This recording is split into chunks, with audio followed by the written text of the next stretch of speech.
మా latest videos కోసం మా ఈ తెలుగు న్యూస్ ఛానల్ సబ్స్క్రైబ్ చేసి గంట సింబల్ యాక్టివేట్ చేసుకోండి. రేపు సంకటహర చతుర్థి మంగళవారంతో కలిసి వచ్చింది. సంకటహర చతుర్థి మంగళవారంతో కలిసి వస్తే అంగారక సంకటహర చతుర్థి అంటారు. ఇలా కలిసి రావటం చాలా అరుదు. ఆంధ్రమానం ప్రకారం ప్రతి మాసంలో కృష్ణపక్షంలో వచ్చే చవితిని సంకటహర చతుర్థి అంటారు. ఈ రోజున వినాయక పూజ చేస్తే సర్వ విఘ్నాలు తొలగతాయని నమ్మకం. గణేశ పురాణంలో అనేక కథల రూపంలో సంకష్టహర గణపతి వ్రతాచరణ వలన కలిగే లాభాలు వివరించారు.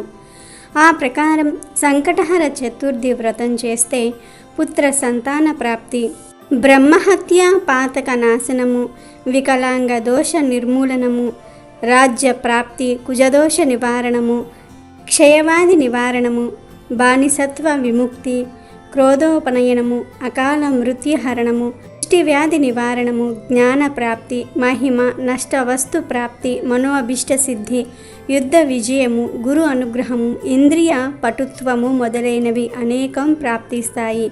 అయితే నేటి కాలంలో వాటన్నిటి అవసరం కూడా చాలామందికి లేదు.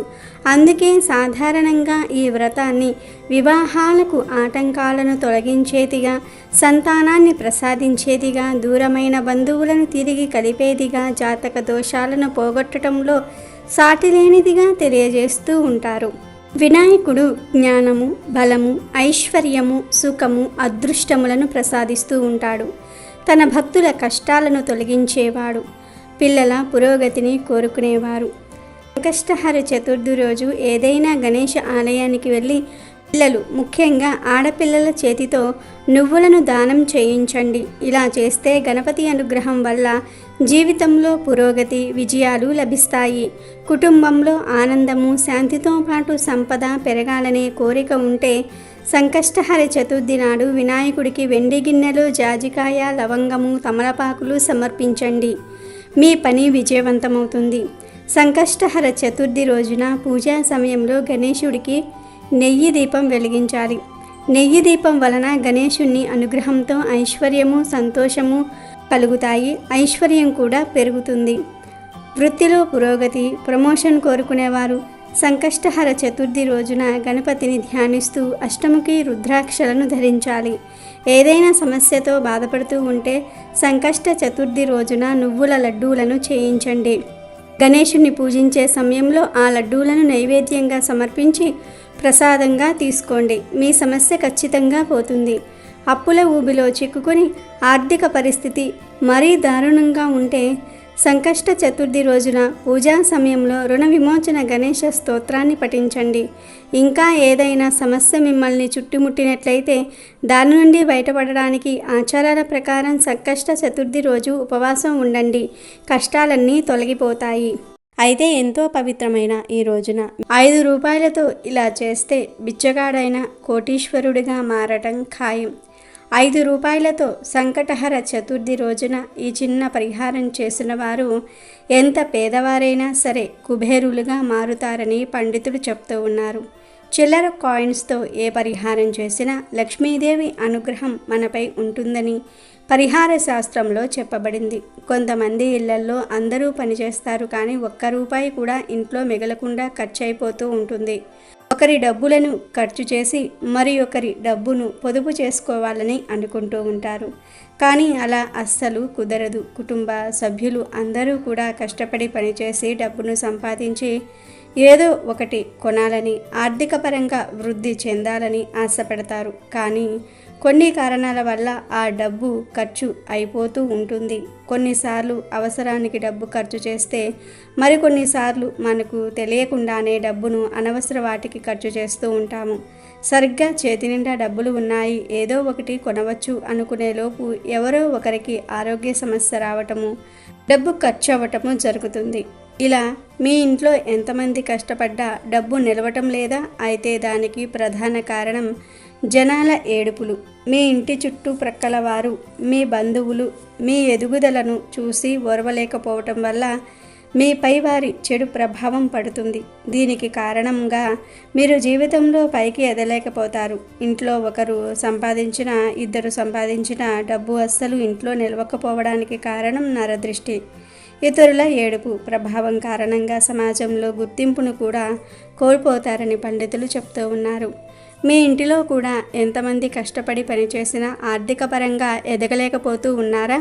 అయితే సంకటహర చతుర్థి రోజున వినాయకుడికి నియమనిష్టలతో పూజలు చేసి ఈ 5 రూపాయల పరిహారాన్ని చేస్తే మీరు ఎంత డబ్బు కావాలని అనుకుంటున్నారో అంత డబ్బును మీరు నిదానంగా పొదుపు చేసుకోగలుగుతారు. వినాయకుడి అనుగ్రహం కలిగి మీకు ఆర్థిక పరంగా కలుగుతున్న ఆటంకాలన్నీ కూడా తొలగిపోతాయి. మరి సంకటహర చతుర్థి రోజున వినాయకుడిని ఎలా పూజించాలో, 5 రూపాయలతో ఏ పరిహారం చేయాలో ఈ వీడియోలో వివరంగా తెలుసుకుందాము.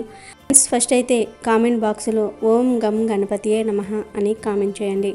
అలాగే ఈ వీడియోకి ఒక లైక్ కొట్టి మా ఛానల్ని సబ్స్క్రైబ్ చేసుకోవటం మర్చిపోవద్దు. గణపతికి ఎంతో ఇష్టమైన ఈ రోజున పసుపు రంగులో ఉండే దుస్తులను కానీ, ఆరెంజ్ రంగులో ఉండే దుస్తులను కానీ ధరించాలి. అలా ధరిస్తే వినాయకుడి అనుగ్రహం కలుగుతుంది, కలతలు తగ్గుతాయి, మనశ్శాంతి లభిస్తుంది, సకల శుభాలు కలుగుతాయి. కనుక ఈరోజు అందరూ ఎల్లో లేదా ఆరెంజ్ కలర్లో ఉండే దుస్తులు ధరించండి. అలాగే ఈ సంకటహర చతుర్థి రోజున ఇంట్లో పొరపాటును కూడా పప్పును వండకూడదు.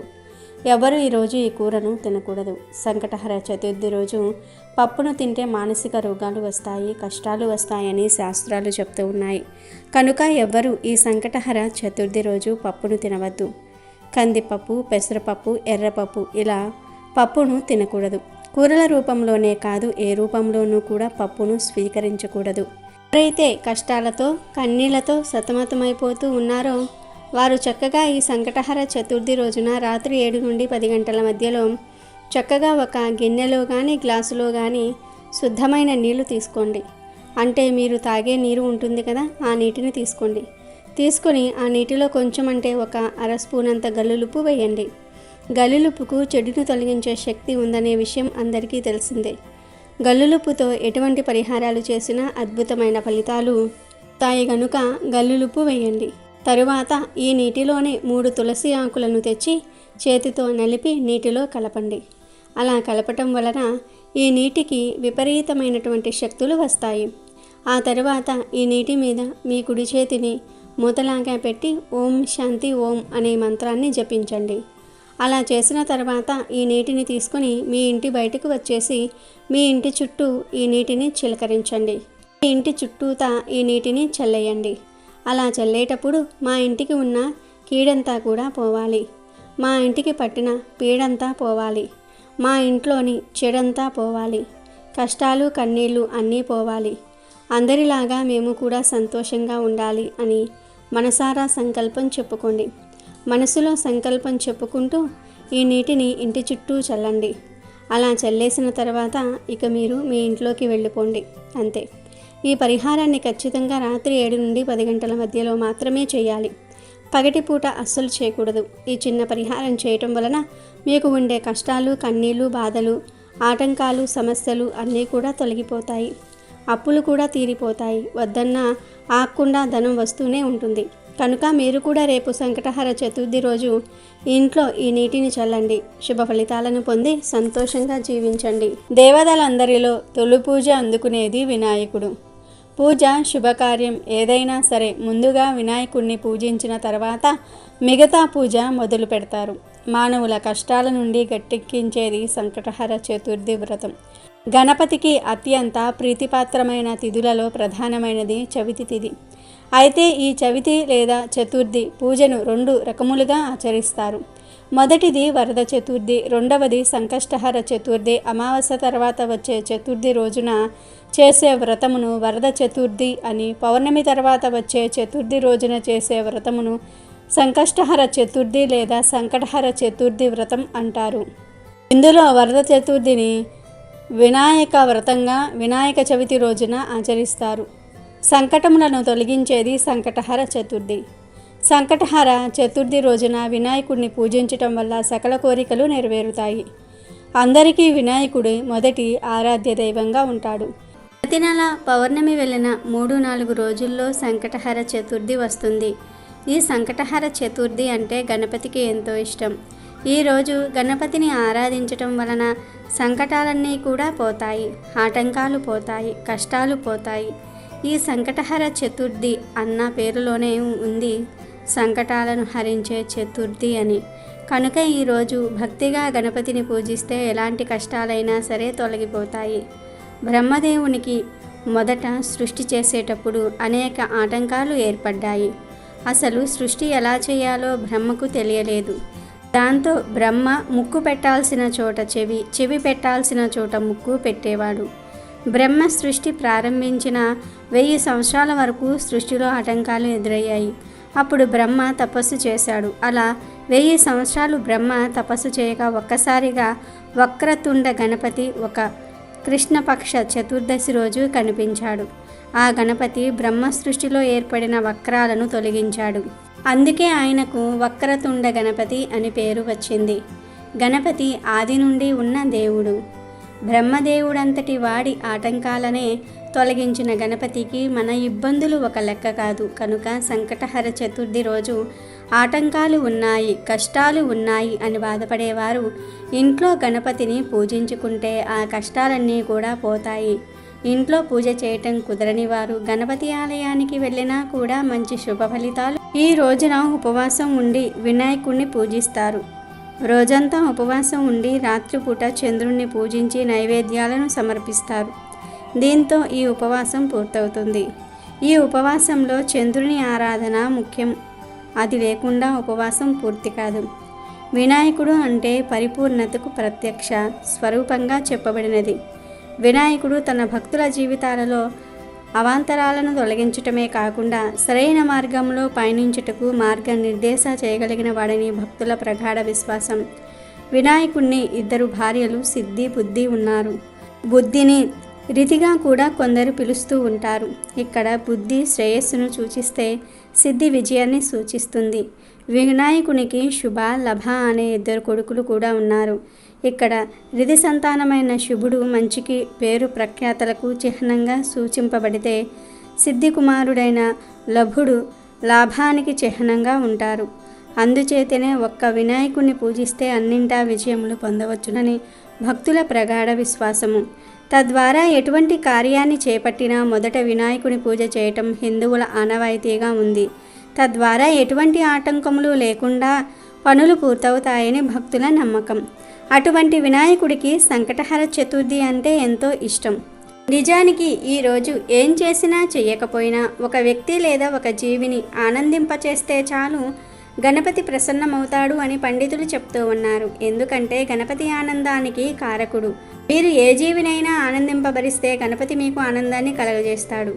ఈరోజు అవసరంలో ఉన్న వారికి హెల్ప్ చేయాలి. మూగ జీవాలకు ఏదో ఒక ఆహారం పెట్టాలి. ఆవులు, కుక్కలు, కాకులకు ఆహారం పెడితే చాలా మంచిది. ఈరోజు రాత్రి చంద్రుడు వచ్చిన తర్వాత ఆ చంద్రుడి వెలుగులో కొన్ని పాలల్లో బెల్లం వేసి పెట్టండి. కొంత సమయం తర్వాత ఆ పాలను తీసి తాగేయండి. ఇలా సంకటహర చతుర్థి రోజు రాత్రి సమయంలో పాలతో ఇలా చేసి తాగితే సకల ఐశ్వర్యాలు సిద్ధిస్తాయి. చక్కటి ఆరోగ్యం లభిస్తుంది. విఘ్నేశ్వరుడి అనుగ్రహం కలుగుతుంది. ఇంకా ఇలాంటి అద్భుతమైన రోజు ఎవరైతే భరించలేని ఆర్థిక సమస్యలతో ఇబ్బంది పడుతూ ఉన్నారో వాళ్ళు ఈరోజు ఉదయం లేచి శుభ్రంగా స్నానం చేసుకొని గరికతో గణేశుణ్ణి పూజించుకోవాలి. రాత్రి నిద్రపోయే ముందు ఈ గరికను తీసి తలదిండు కింద పెట్టుకొని పడుకోవాలి. ఇలా చేస్తే మీకు ఉన్న సమస్యలన్నీ కూడా తీరిపోతాయి. మీకు లక్ష్మీ కటాక్షం సిద్ధిస్తుంది. కావున మీరు కూడా సంకటహర చతుర్థి రోజు గరికతో ఈ చిన్న పరిహారం పాటించి లక్ష్మీ కటాక్షాన్ని, గణపతి అనుగ్రహాన్ని పొంది సంతోషంగా జీవించండి. సంకటహర చతుర్థి రోజున వినాయకుడికి ఎర్ర సింధూరంతో అర్చన చేస్తే సకల శుభాలు కలుగుతాయి. వినాయకుడికి ఎర్ర చందనం అంటే చాలా ఇష్టమని పురాణాలలో చెప్పబడుతుంది. పురాణాల ప్రకారం వినాయకుడు తన చిన్నతనంలో సింధూర్ అనే రాక్షసుణ్ణి చంపి అతని రక్తాన్ని వినాయకుడు తన శరీరమంతా కూడా పూసుకున్నాడు. అప్పటి నుంచి వినాయకుడికి ఎర్రటి సింధూరం అంటే ఇష్టమని పండితులు చెప్తూ ఉన్నారు. వినాయకుడికి ఎర్ర సింధూరాన్ని సమర్పించడం వల్ల ఆయన అనుగ్రహం మీపై ఎల్లప్పుడూ కూడా ఉంటుంది. అంతేకాదు మీరు తలపెట్టే అన్ని పనులలో విజయం సాధిస్తారు. శాంతి సౌభాగ్యము లభిస్తాయని పండితులు చెప్తూ ఉన్నారు. కాబట్టి రేపు సంకటహర చతుర్థి రోజున మీరు చేసే ఈ పరిహార ఫలితం దక్కాలి అంటే వినాయకుడికి అతి ముఖ్యంగా ఎర్ర సింధూరాన్ని సమర్పించాలి. ఆ తర్వాత దీపము ధూపము చూపించాలి. పూజ పూర్తయిపోయిన తర్వాత 5 రూపాయలతో పరిహారం ప్రారంభించాలి. ఈ పరిహారం ప్రారంభించే ముందు ఒక పసుపు రంగు క్లాతును వినాయకుడి విగ్రహం పటం ముందు పెట్టాలి. ఆ పసుపు రంగు వస్త్రానికి 4 వైపులా పసుపు కుంకుమలతో బొట్లు పెట్టాలి.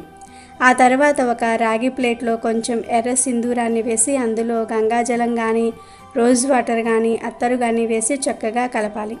గంధాన్ని ఎలా చిక్కగా కలుపుతామో అలా చిక్కగా కుంకుమను కలిపి అందులో 3 5 రూపాయల బిళ్ళలను వేసి బాగా తిప్పాలి.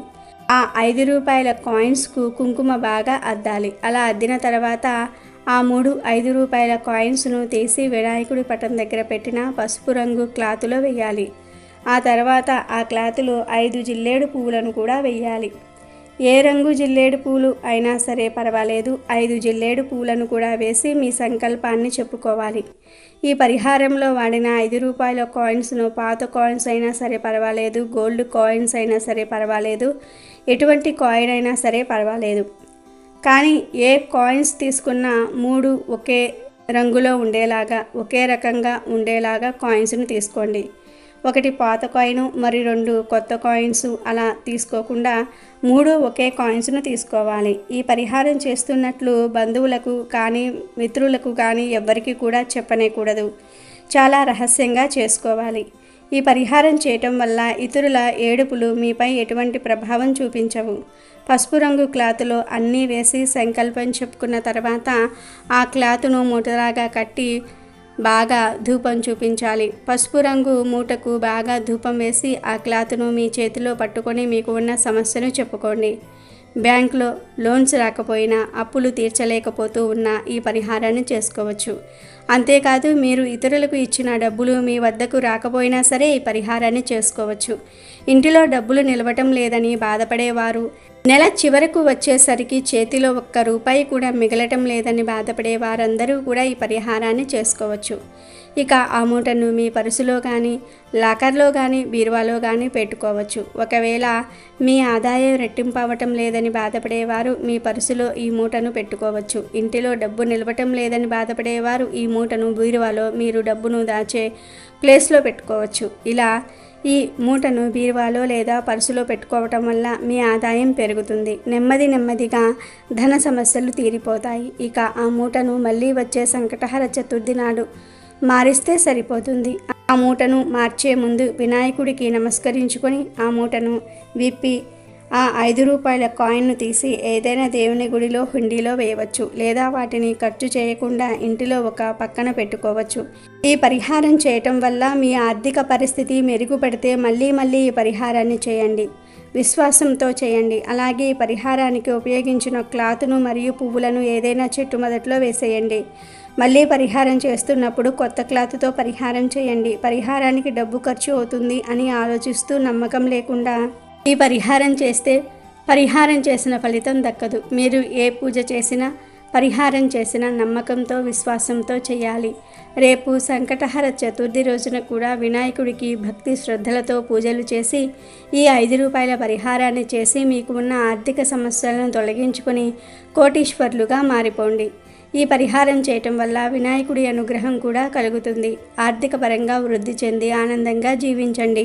ఈ సంకటహర చతుర్థి రోజు మీరు పూజలు ఉపవాసాలు ఏమీ చేసినా చేయకపోయినా ఒక తమలపాకును తీసుకొని ఆ ఆకులో 2 అరటి పండ్లు పెట్టి వాటిని గణపతి ఫోటో ముందు ఉంచి నమస్కారం చేసుకొని గంట తర్వాత ఆ తమలపాకును అరటి పండ్లను తీసుకొని తినాలి.